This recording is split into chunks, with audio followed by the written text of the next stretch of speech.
Mm. You will be in my vlog tomorrow, sir. What? What will I be? Mm. You will be in my vlog tomorrow, sir. What? What will I be? Happy life po sa inyong lahat. Sintado po sa mga kumakain. Nakakita po ng kilikili ko. Pasensya na po. Okay, so today po, may gusto po ako sanang i-share sa inyo na recipe. Alam ko po na marami nang may nakakaalam sa inyo ng ganitong recipe. Pero sa mga hindi pa po alam kung paano po gawin ito, naku, tamang-tama po ito sa inyong lahat. Natutunan ko po ang recipe na ito sa aking butihing madam at ito po yung laging nire-request ng alaga ko na gawin o kainin, ganon. Tsaka bago po natin umpisahan, pwede po bang makipag-usap sa inyo? 1 minute lang po, promise. May tatanong lang po ako sa inyo. Sino po sa inyo ang katulad kong OFW nung nasa Pilipinas pa, medyo walang gaanong alam sa kusina. Pero naku, eto na, nung nag-abroad. Naku, kahit na umuwi po kayo right after ng contract ninyo, pwede po kayo magtayo ng sarili nyong restaurant. Naku, kaway-kaway po sa mga relate. Okay, so, ngayon po, samahan niyo po ako, umpisahan na po natin. Eto na. So, ito na po. Gagawa po ako ng salami pizza. At ito po yung mga ingredients na kakailanganin po natin para po sa ating dough. Gagamit po tayo ng plain flour, 350 grams, ng warm water, 200 ml, yeast para po pampaalsa, 7 grams, tapos po asin, 1 teaspoon, ang ating pong olive oil, 2 tablespoon, at saka pinch lang po ng sugar. Umpisahan na po natin yung paggawa ng ating pizza dough. Okay. So, unahin ko pong ilagay ang ating yeast.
Ngayon ay nag-double size na ang ating pizza dough.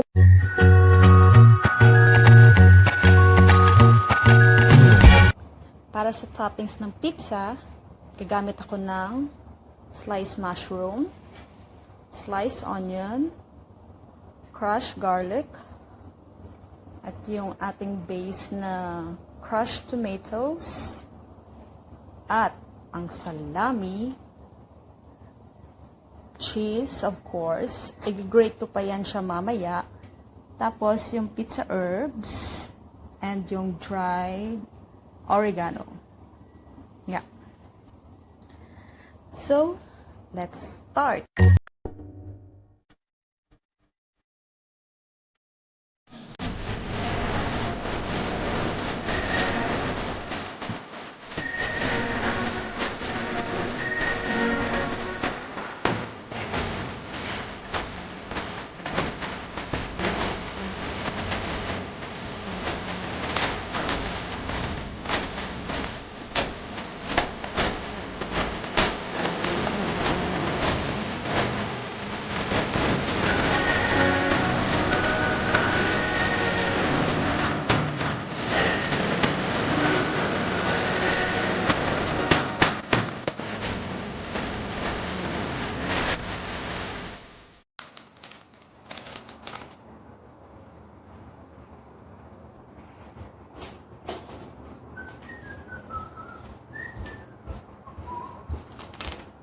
Hmm. You will be in my vlog tomorrow, sir.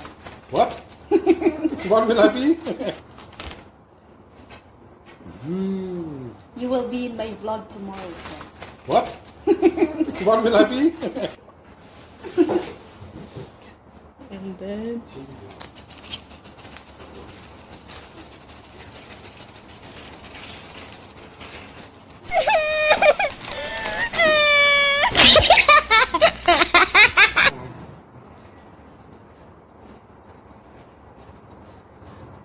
And you also use salt and pepper for the sauce, right, or not? No. No? Yeah, why not?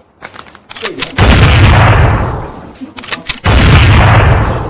use salt, it enhances any taste. Any. Okay? Any.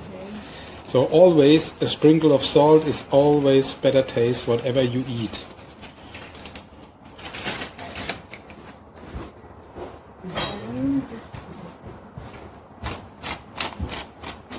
But originally you have to do this with the sauce. Okay?